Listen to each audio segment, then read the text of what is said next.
네, 간단하게 본인 소개 좀 부탁드릴게요.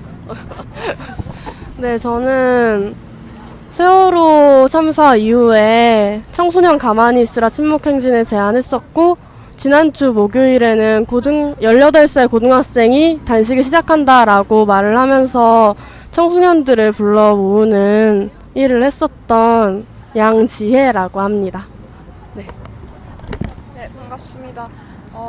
그 침묵행진부터 시작해서 이번에 하루 단식 청소년 공동행동 제안까지 하셨는데 또 그거하고 함께 무기한 단식을 걸고 또 기자회견도 하셨었어요. 근데 어떻게 무기한 단식까지 결심하게 되셨는지 그 이유 좀 설명해 주세요.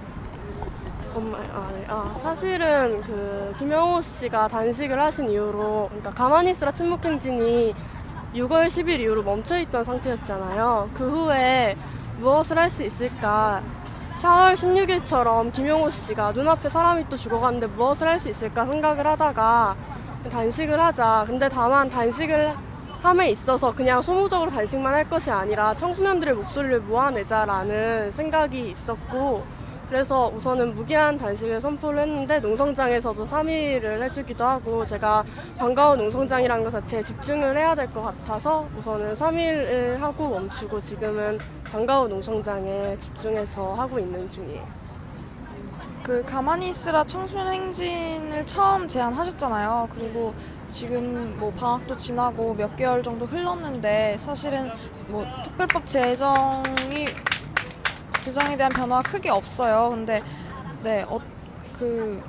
그거에 대해서 어떻게 생각하시는지, 또 지난 몇 개월 동안 어쨌든 행동을 계속 같이 하셨는데 어떤 변화가 있었는지 말씀해 주세요. 사실은 뭐 세월호든 아니면 밀양이든 청도든 늘 그런 것 같아요. 뭔가 행동을 해야 되겠고, 그런 어쩔 수 없이 그 사람들을 바라보고 그 사람들을 향해야겠고, 근데 내가 아무리 무언가를 해도 이 세상은 꿈쩍도 하지 않고 계속 돌아가고 있고, 사실 생각해보면은 많은 행동을 해왔고 같이 해왔지만 그럼에도 변한 것이 많이 없다는 부분은 사실은 인정할 수밖에 없는 부분이라고 생각을 해요. 다만 이 친구들도 그렇고 활동을 하면서 정말 많은 사람들을 만나고 그 사람들을 만나는 속에서 제 마음가짐도 많이 달라지고 더 단단해지고 상황이 더 나빠져도 포기하지 않게 되고, 그런 게 되게 중요한 것 같고, 이렇게 사람들이 한 명, 두 명 모이고 계속 연대를 하다 보면은 이 세상도 무언가는 바뀔 거라는 그런 막연한 생각은 있는 것 같아요. 한 가지만 더 질문할게요. 근데 그 침묵행진 제안부터 시작해서 그런 것들을 실제로 경험하면서 또 본인 스스로한테 굉장히 깨달음이나 느낌이 많았을 것 같아요. 그런 실천적인 경험이 굉장히 중요하다고도 느낄 거고, 그 부분에서 좀 얘기를 해주세요. 저는 경찰이 그렇게 무서운 줄 몰랐고요. 네, 그러니까 뭔가가 옳다고 생각을 하고 그거를 행동하는 과정에 있어서 저 스스로도 많이 자기 모순을 겪었던 것 같아요. 예를 들어서 나는 이 사회에서 세월호 혹은 밀양을 배제시키는 사람들이 싫어요. 그러니까 약한 사람들을 배제시키는 사람이 싫으면서도 제가 은연중에 생활 중에 쓰는 말이 누군가를 배제시키고 있고, 이런 걸 느끼면서 계속 저 자신에 대해서도 성찰을 해보게 되는 부분이었던 것 같고, 무뎌지지 않고 잊지 않기 위해서는 어떻게 해야 하나. 사실은 우리 사회는 죽음이나 슬픔 같은 건 너무 쉽게 잊을 수 있는 사회라고 생각을 해요. 누구나 빨리 돌아와야 될 생업이 있고 생활이 있고, 그리고 그 생활 속에서는 좀 인간적인 면이 많이 소실되어 가고 있잖아요. 일상이라거나 사회라거나 하는 부분에서. 그러다 보니까 쉽게 있는 게 어쩌면 당연할 수도 있고, 쉽게 있는 그 풍조 자체를 바꿔야 된다라는 생각도 많이 들어서 사실 저부터 되게 예민해지려고 요즘은 노력을 하는 것 같아요. 근데 그게 계속 부족하고 계속 실수를 하지만 좀 예민한 감수성을 가지려는 노력을 많이 하게 된 것 같아요. 네, 감사합니다. 그 세월호 이제 사고가 터진 지 이제 4달이 넘었는데요.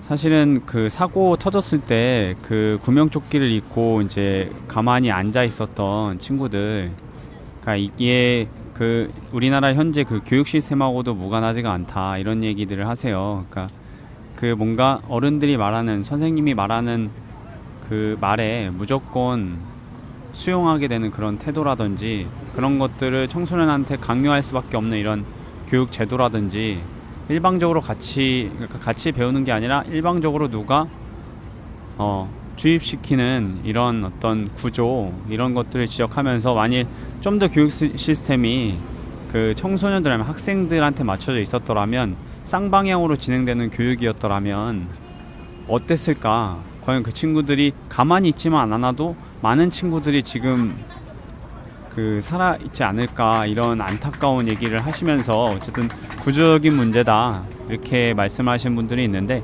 지금 그 어쨌든 우리나라 그 고등교육이라는 그 관제교육이라는 그 시스템 안에 묶여 있잖아요. 공부를 실제로 하고 있고 이런 것들에 대해서 어떻게 생각하는지 간단히 좀 얘기를 해주시면 좋을 것 같아요.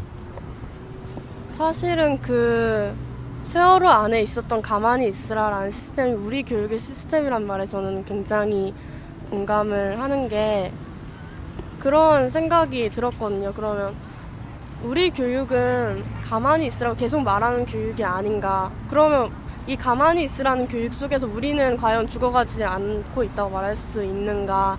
사실은 하나만을 주입하고 말씀대로 그런 사회 속에서 인격이라거나 주체성이 사실 죽어가고 있는 게 사실이고 실제로 정말로 죽는 청소년들도 많잖아요. 자살이든 무엇이든.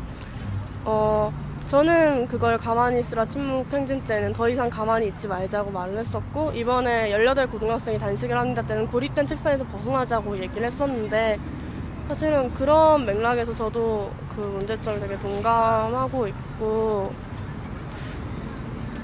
가만히 있으라라는 체제 자체가 변해야 된다고 생각을 해요. 네, 오늘 그 대학생 행진도 있거든요. 아시죠? 근데 이제 곧 좀 있으면 대학생이 되시잖아요. 성인이 되시는데 어떤 어른이 되고 싶은지. 네. 저는 제가 지금의 저를 잊지 않는 어른이 됐으면 좋겠어요. 사실은 대학에 갈까 말까를 망설이고 있는데 그런 것들 중에 하나도 내가 지금 청소년으로서 하는 고민들을 대학에서도 이어갈 수 있을까라는 생각도 많이 하거든요. 그래서 지금 했던 고민들의 연장선상에서 늘 있었으면 좋겠고 그래서 나랑 같은 비슷한 고민을 했던 사람들에게 조금 더 도움이 될 수 있는 그런 사람이 되고 싶어요. 마지막으로 사실은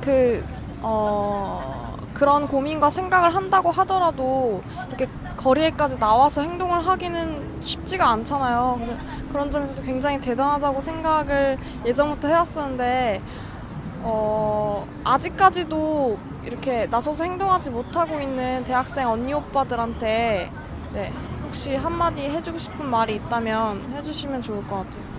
사실은 굉장히 어려운 부분이라고 생각을 하는데 저도 제 친구들이랑 같이 있고 제 친구들은 사실 청소년들에게 우리 거리로 나오자라는 말은 제 친구들도 청소년이니까 거리로 나오자라는 말이잖아요. 그런데 막상 제 친구들한테 우리 거리로 나오자라는 말을 할 수 없었던 건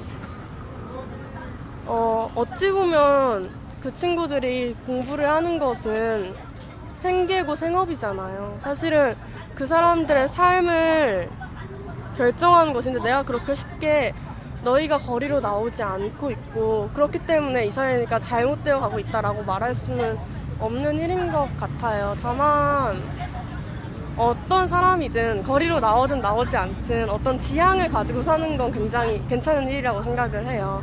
그래서 어떤 지향이나 가치관을 가지고 산다면 그것이 또 좋은 삶이 되고 그런 지향과 가치관들이 만나서 더 좋은 연대가 되고 그러지 않을까라는 생각이 들어요. 이거 되게 복잡하게 생각을 많이 했던 문제인 것 같아요. 많이 하게 되는 문제인 것 같아요. 거리로 나오기를 강요할 수는 없죠, 사실.